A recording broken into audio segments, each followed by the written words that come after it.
안녕하세요. 오늘은 간만에 이론적인 이야기를 해보고자 하는데, 항상 말씀드리는 투자에 있어 가장 중요한 3원칙인 자금 관리, 종목 선정, 매매 기법 중에서 오늘은 매매 기법에 대한 이야기를 해보겠습니다.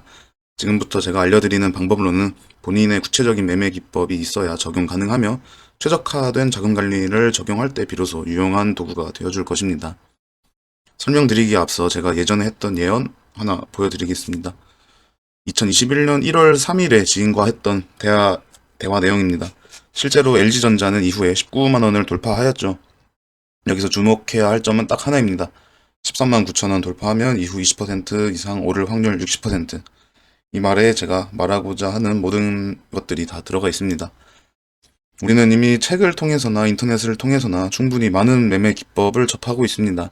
정배열일 때 매수하라, 추세를 깨지 않는 눌림목에 매수하라, 이평선에 닿을 때 매수하라, 전고점을 돌파할 때 매수하라 등등등. 실제로 많은 주식들이 그렇게 움직이는 것처럼 보이며 많은 사람들이 보편적인 원칙으로 여기고 있습니다. 그런데 실제로 그게 적용되는지 일일이 확인하신 분들이 얼마나 있을까요? 실제로 얼마나 신뢰도가 있는지도 모르면서 장대음봉은 접근 금지 이런 식으로 맹신하고 계시지는 않으셨는지요. 물론 장대음봉은 조심해야 하는 캔들인 거는 맞지만, 그래서 시중에 많이 쓰이는 21선 매매를 예로 한번 들어보겠습니다. 상승 추세에서 처음으로 21선에 닿을 때 매수를 한다면 우리는 실제로 이득을 본다고 확신할 수 있을까요? 확실하다면 우리는 신호가 나올 때마다 적극적으로 매수를 해야겠죠. 이를 확실히 알기 위해선 우리는 승률과 손익비를 고려해야 합니다. 만약 21선에 닿을 때마다 매매를 할 시에 승률이 50%가 넘고 손익비가 1보다 높다면 우리는 장기적으로 이득을 볼 가능성이 높아집니다. 승률은 무엇인가? 말 그대로 매매를 했을 시 이득을 볼 확률입니다. 손익비는 무엇인가? 손실에 대한 이익의 비입니다. 수식으로 따지면 수익 나누기 손실입니다. 만약 어떤 도박의 조건이 주사위를 굴릴 때 3 이상이 나오면 2만 원을 벌고 2 이하가 나오면 만 원을 잃는다면 승률은 66%이며 손익비는 2이겠죠.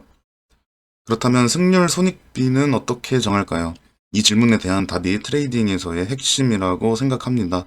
아쉽게도 이에 대한 답은 제가 정해드릴 수 없고 여기부터는 여러분들이 직접 자신이 다루고자 하는 종목들을 분석해야 합니다. 왜일까요? 사람마다 성격이 다르듯 사람마다 각자 주로 매매하는 종목의 분야가 다르기에 이에 따라 주가 변동폭도 상이하기 때문입니다. 하나 방향을 제시해드리기 위해 제 방식으로 예를 들어 설명하겠습니다. 저는 주로 한 번 이상 상한가를 갔거나 최근 30% 이상의 상승이 있었던 테마주를 주로 다룹니다. 그러면 일단 제가 표본으로 삼을 종목들은 정해졌네요. 급등한 이후 조정을 받고 있는 테마주죠. 이를 찾기 위해 HTS나 웹사이트 등을 통해 이전에 강세를 보였던 테마주들을 찾습니다. 그리고 이 테마주들의 차트를 보며 실제로 21선에 닿을 때 종목이 오르는지 내리는지 체크합니다. 초록색 선이 20일 이평선이고 상한가 이후 처음으로 21선에 닿는 순간에 주가는 21선에서 바로 반등하는 게 아니라 21선 대비 약 9%의 하락 이후에 50% 이상 반등하였고 21선에 닿은 후부터 반등하기까지의 기간은 7의 1이 걸렸습니다. 그렇다면 저는 최소한 다음의 내용을 기록해야 합니다. 21선 대비 몇 퍼센트나 하락했는가, 이후 몇 퍼센트나 반등했는가, 반등하기까지의 기간은 얼마나 되는가. 이 경우에는 마이너스 9%, 50%, 7 이렇게 적을 수 있겠습니다. 해당 반등 이후에도 주가는 다시금 21선에 닿고 반등하기를 반복하는데 이를 기록하면 다음과 같습니다. 다음으로 제가 최근 영상에서 언급했던 KD를 보면 전형적인 테마주 무빙을 보여줬다고 말씀드렸었는데 이 종목도 21선을 닿은 후 약 20% 정도 빠진 후에 결국 상한가로 반등을 했습니다.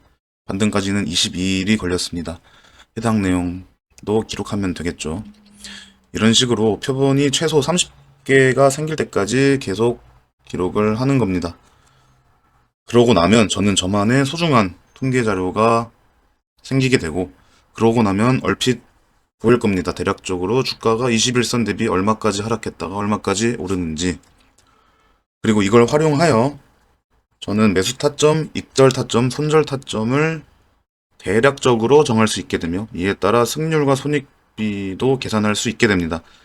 승률 곱하기 버는 금액 마이너스 패배율 곱하기 잃는 금액 이 기대손익이고, 기대손익을 청산까지 걸린 기간으로 나누면 일간 기대손익이니까 이 또한 쉽게 계산할 수 있습니다. 일간 기대손익이 높을수록 러프하긴 해도 조금이나마 통계적으로 입증이 된 좋은 매매 기법이라고 할 수 있지 않을까요? 만약에 저처럼 여러분들이 실제로 표본을 분석해보시고 승률과 손익비를 계산해보시면 생각보다 낮을 수도 있습니다. 그렇다면 이제부터 의혹이 생길 겁니다. 어떻게 해야 승률을 높이고 손익비를 높일 수 있는가? 승률이 5%만 올라가도 훨씬 좋은 매매 기법이 될 텐데, 이는 결국 종목 선정에 대한 고려, 분할 매수, 분할 매도의 필요성에 대한 고찰로 이어집니다. 이에 대한 이야기는 또 다음에 이어서 해보도록 하겠습니다. 감사합니다.